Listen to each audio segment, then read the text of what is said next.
오늘은 스가랴서 8장 1절에서 13절까지 말씀인데요. 손을 견고히 할지니라 라는 제목으로 같이 함께 말씀을 나누겠습니다.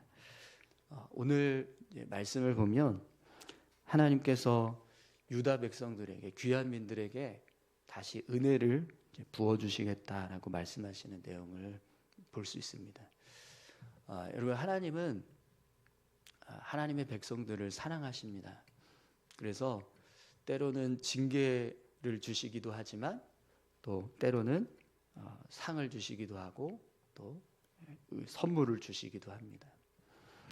그래서 오늘 본문을 보시면 하나님께서 귀한 민들을 긍휼히 여기시고 또 사랑하시는 그런 마음으로 그들의 삶을 다시 회복시켜 주시고 그들의 삶 가운데 은혜 부어 주시겠다라고 하는 말씀을 하고 계십니다.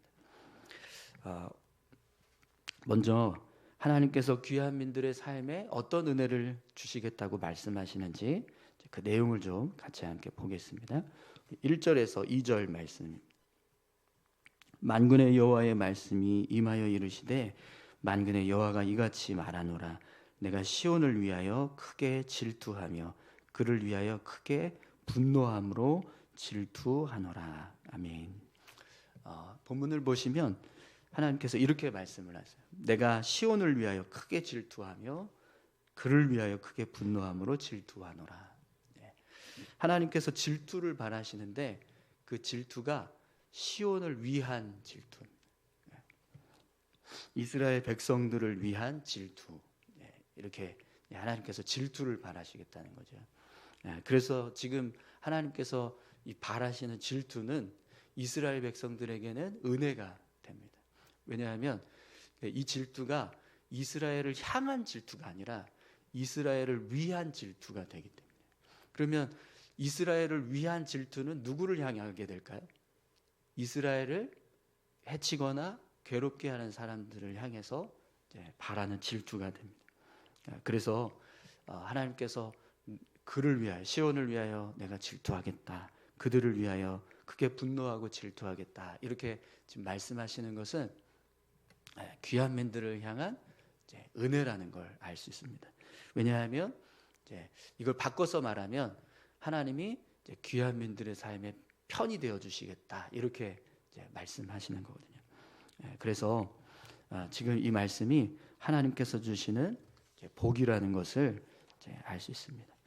그러면 여러분, 이 복이 얼마나 큰가 한번 생각해 보십시오.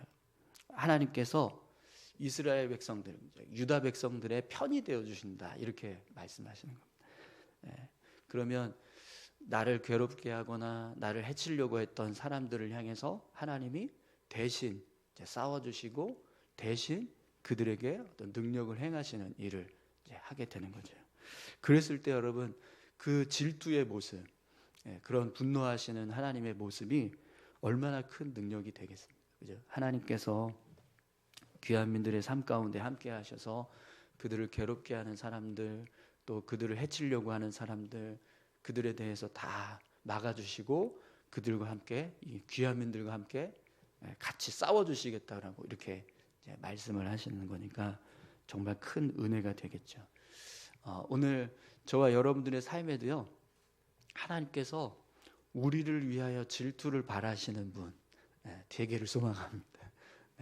우리에게 질투를 바라시는 분이 아니라 우리를 위해서 질투하시는 하나님, 우리 편이 되어주시는 하나님, 그런 하나님께서 우리와 함께 하실 때 여러분, 하나님이 우리를 위해서 질투를 바라시면 분명 우리가 삶을 살아갈 때요, 어떤 어려움이 있든지 또 어떤 문제가 있든지 아니면 어떤 대적이 우리 앞에 우리를 가로막고 있든지 우리가 더 담대하게 삶을 살아가게 될 줄 믿습니다.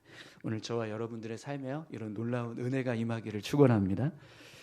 또 하나님께서 유다 백성들에게 어떤 복을 주시겠다고 말씀하시는가 한번 보시죠. 3절에서 5절까지 말씀입니다. 여호와가 이같이 말하노라. 내가 시온에 돌아와 예루살렘 가운데에 거하리니 예루살렘은 진리의 성읍이라 일컫겠고 만군의 여호와의 산은 성산이라 일컫게 되리라. 만군의 여호와가 이같이 말하노라. 예루살렘 길거리에 늙은 남자들과 늙은 여자들이 다시 앉을 것이라. 다 나이가 많음으로 저마다 손에 지팡이를 잡을 것이요 그 성읍 거리에 소년과 소녀들이 가득하여 거기에서 뛰놀리라. 아멘. 본문을 보시면 하나님이 이렇게 말씀하세요. 내가 시온에 돌아와 예루살렘 가운데 거하리니 예루살렘은 진리의 성읍이라 일컫겠고 만군의 여호와의 산은 성산이라 일컫게 되리라. 하나님께서 예루살렘으로 돌아와서 이제 거기 거하십니다. 거하시겠다 이렇게 말씀을 하시는 거죠. 네, 그런데 그렇게 거하시니까 예루살렘이 어떻게 돼요? 진리의 성읍이라고 불러지게 되고 또 여호와의 산 시온을 말하겠죠. 시온산을 말하겠죠.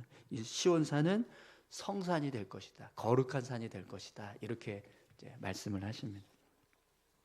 또 예루살렘의 지팡이를 잡고 있는 노인들이 길거리에 앉아 있게 될 것이다. 이렇게 말씀합니다. 또 소년과 소녀들이 가득하여 뛰놀게 될 것이다. 이렇게 말씀하시는데요. 그러니까 하나님께서 예루살렘으로 돌아오셔서 그곳에 거하기 시작하니까 이런 이제 모습들로 예루살렘이 변하게 된다는 겁니다. 그러면 여러분 지금 예수님 이 예루살렘으로 하나님께서 돌아오셔서 주어지는 이 복의 결과들, 이게 다 복의 결과들이거든요. 진리의 성읍으로 불려지게 하신다라고 말씀하시고 성산이 되게 하실 것이다. 또 노인들이 거리에 앉아 있게 될 것이다. 소년과 소녀들이 그곳에서 뛰놀게 될 것이다. 이 말씀들은 다 하나님께서 주시는 복의 결과들입니다. 이 복의 결과들이 어떤 의미인가 한번 보십시오. 우선 지금 예루살렘의 모습을 한번 생각해 보세요. 지금 이 귀한 민들이 거주하고 있는 예루살렘의 모습은 진리의 성읍이라고 불려질 수 있는 그런 어떤 능력이나 어떤 영광된 모습은 하나도 없습니다. 여전히 지금 무너진 성전을 건축하고 있고 또 성벽은 다 파괴돼서 전혀 없고 또 귀한 민들이 19년 이제 20년 이 정도의 시간이 흘러서 이제 삶을 살아왔다고 하지만 그럼에도 불구하고 예전에 솔로몬이 다스리던 어떤 그런 영광스러웠던 이스라엘은 전혀 찾아볼 수 없습니다. 그런데 하나님께서 다시 이곳에 오시니까 다시 하나님께서 함께 하시니까 그런 성읍이 진리의 성읍이라고 불려지게 되고 또 하나님께서 함께 하시니까 그곳이 거룩한 산이 될 것이다. 성산이 될 것이다. 이렇게 이제 말씀을 하시는 거죠. 그러니까 지금 눈에 보이는 예루살렘은 전혀 그런 모습이 아닌데 하나님이 함께 하시면 그것이 이제 그런 진리의 성읍으로 불려지게 되고 거룩한 산으로 불려지게 된다라는 겁니다.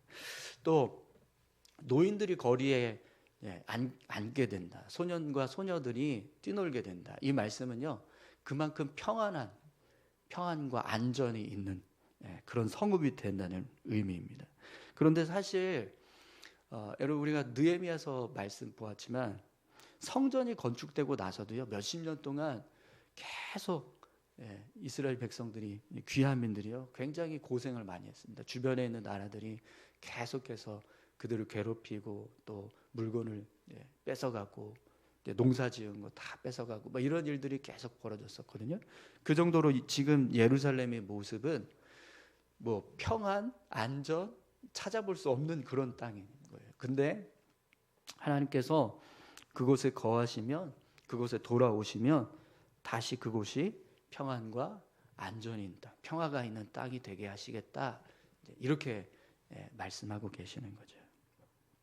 그래서 지금 이 말씀을 이제 사람들이 생각할 때는 이제 불가능한 것처럼 보여집니다. 지금 눈에 보이는 예루살렘은 뭐 진리의 성읍이라고 불려질 만한 어떤 능력도 없고 또 영광도 없는데 또 이곳이 안전한 곳이다, 평안한 곳이다라고 말할 수 있는 그런 모습도 전혀 없는데 그렇게 행하시겠다라고 말씀하시니까 이것이 기이하게 보이는 거죠. 불가능한 것처럼 그렇게 보여지는 겁니다. 그런데 하나님께서 그런 모습을 뭐라고 말씀하세요? 우리 6절에서 8절까지 말씀을 한번 보겠습니다. 만군의 여호와가 이같이 말하노라. 이 날이 그날에 남은 백성의 눈에는 기이하려니와 내 눈에야 어찌 기이하겠느냐. 만군의 여호와의 말이니라. 만군의 여호와가 이같이 말하노라. 보라, 내가 내 백성을 해 뜨는 땅과 해가 지는 땅에서부터 구원하여 내고 인도하여다가 예루살렘 가운데 거주하게 하리니 그들은 내 백성이 되고 나는 진리와 공의로 그들의 하나님이 되리라. 아멘. 사람의 눈으로 보면 도저히 믿겨지지 않는 그런 불가사의한 불가능한 일인 것처럼 보인다는 겁니다. 그런데 하나님이 보실 때는 어떤 모습이라는 거예요? 아무것도 아니라는 거죠. 하나님의 능력으로 볼 때 불가능한 일이 어디 있겠느냐, 이렇게 하나님께서 말씀하시는 겁니다. 여러분, 하나님께서 행하시면 불가능한 일이 없는 줄 믿습니다.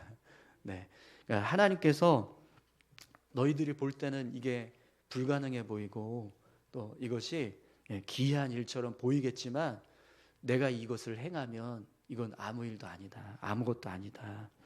그런 능력으로 내가 이렇게 예루살렘을 회복할 것이다. 이렇게 말씀을 해주고 계시는 거죠. 그래서 내가 시온에 돌아와 예루살렘 가운데 거하리니라고 하는 이 말씀은요, 정말 엄청난 축복입니다. 하나님께서 우리와 함께 하신다는 것, 우리와 함께 하셔서 우리와 함께 거하시고 계신다는 것, 그건요 정말 큰 축복이라는 겁니다. 하나님이 함께 하시는 곳은 여러분 아무리 다 쓰러져가는 그런 초가집이라도 그곳이 천국이 될 줄 믿습니다. 신약에 보면 예수님께서 이 땅에 태어나셨을 때 어디서 태어나셨죠? 마구간에서 태어나셨잖아요. 말 구유에 누우셔서 그렇게 태어났습니다. 그런데 이 예수님 탄생하셨던 그런 이제 기사들, 복음서에 나오는 기사들을 보면 그것이 마치 거룩한 성전이 되는 것처럼 그것에 영광이 임하는 모습을 보게 됩니다. 그러니까 천군 천사들이 나타나서 그곳에서 하나님 찬양하고 있고 또 수많은 사람들이 모여서 이제 예수님께 이제 절하고 이제 그런 일들이 일어났던 모습을, 마구간인데 짐승을 키우기 위해서 사용하는 마구간인데 그곳에 예수님이 계시니까 그곳이 성전이, 거룩한 성전이 되는 그런 모습이 되는 거죠. 그것처럼 여러분, 하나님께서 함께 하시는 사람이라면 아무리 연약한 사람도 하나님의 능력을 나타내는 그런 능력의 사람이 될 줄 믿습니다. 또 아무리 부족한 교회도 하나님이 함께 하시면 하나님의 능력을 나타내는 교회로 쓰여지게 될 줄 믿습니다. 오늘 우리 삶이 그렇게 하나님께서 함께 하시는 삶, 하나님께서 내가 너와 함께 거하겠다라고 말씀하시는 그런 은혜가 여러분들의 삶 가운데 있기를 간절히 소망합니다. 자, 그런데 여러분, 베드로전서 2장 9절은 우리에게 이렇게 말씀하고 있습니다. 그러나 너희는 택하신 족속이요 왕 같은 제사장들이요 거룩한 나라요 그의 소유가 된 백성이니 이는 너희를 어두운 데서 불러내어 그의 기이한 빛에 들어가게 하신 이의 아름다운 덕을 선포하게 하려 하심이라. 아멘. 이 말씀을 보면 이미 우리는요 하나님과 함께하는 사람. 여러분, 하나님과 함께하고 계신가요? 네. 그렇기 때문에 오늘 저와 여러분들이 왕 같은 제사장, 거룩한 나라고 또 하나님의 소유가 된 백성들인 줄 믿습니다. 그러면 여러분, 우리는 이 왕 같은 제사장으로서 또 거룩한 나라로서 또 하나님의 소유가 된 백성으로서 어떻게 살아야 될까요? 오늘 본문에서 하나님이 스가랴를 통해서 유다 백성들을 향해서 이렇게 말씀을 하세요. 우리 9절 함께 보겠습니다. 만군의 여호와가 이같이 말하노라. 만군의 여호와의 집 곧 성전을 건축하려고 그 지대를 쌓던 날에 있었던 선지자들의 입의 말을 이 날에 듣는 너희는 손을 견고히 할지니라. 아멘. 손을 견고히 하라고 말씀합니다. 지금 귀한민들이 손을 견고히 하는 모습은 어떤 모습일까요? 지금 성전 건축하고 있는 그 모습, 힘들지만 어려운 일이지만 계속해서 그 일을 이루어 가라, 이렇게 이제 말씀하시는 거죠. 힘들더라도 포기하지 말고, 어렵더라도 낙심하지 말고 끝까지 믿음으로 나아가라. 그러면 하나님께서 이런 은혜를 더해 주시겠다, 이렇게 말씀하시는 거예요. 너희들의 편이 되어 줄 것이고 내가 너희와 함께 거하게 될 것이다, 이렇게 말씀을 하시는 거죠. 그래서 손을 견고히 하시기 바랍니다. 우리가 삶을 살아갈 때 우리 손을 견고히 하는 것, 우리가 손을 견고히 하는 건 뭘까요? 하나님께서 주신 말씀을 온전히 지키고, 또 하나님의 나라를 세우기 위해서 우리가 믿음으로 살아가고, 또 몸된 교회를 세우기 위해서 같이 협력하고, 그렇게 우리가 펴야 될 손을 펴야 된다라고 말씀하시는 그 손을 펴고 믿음의 삶을 살아갈 때 하나님께서 우리를 향해서 이렇게 말씀하실 겁니다. 이날에는 사람도 삭슬 얻지 못하였고 짐승도 삭슬 받지 못하였으며 사람이 원수로 말미암아 평안에 출입하지 못하였으나 내가 모든 사람을 서로 풀어주길 하였느니라. 이제는 내가 이 남은 백성을 대하기를 옛날과 같이 아니할 것인즉 곧 평강의 씨앗을 얻을 것이라. 포도나무가 열매를 맺으며 땅이 산물을 내며 하늘은 이슬을 내리니 내가 이 남은 백성으로 이 모든 것을 누리게 하리라. 아멘. 이렇게 하나님께서 말씀하신다는 겁니다. 우리 손을 펴고 우리가 하나님의 나라를 세우고 또 하나님 교회를 세우고 또 하나님의 말씀을 따라서 믿음의 삶을 살아갈 때 이런 복을, 이런 은혜를 우리 삶 가운데 누리게 하시겠다라고 말씀하는 거죠. 오늘 저와 여러분들이 이런 은혜를 누릴 수 있기를 축원합니다. 유다 족속아, 이스라엘 족속아, 너희가 이방인 가운데에서 저주가 되었었으나 이제는 내가 너희를 구원하여 너희가 복이 되게 하리니 두려워하지 말지니라. 손을 견고히 할지니라. 할렐루야. 우리를 향해서 이렇게 말씀하십니다. 사랑하는 성도 여러분, 하나님께서 우리의 편이 되어주실 것을 믿으십니까? 하나님께서 우리와 함께 해주신다는 거 믿으시죠?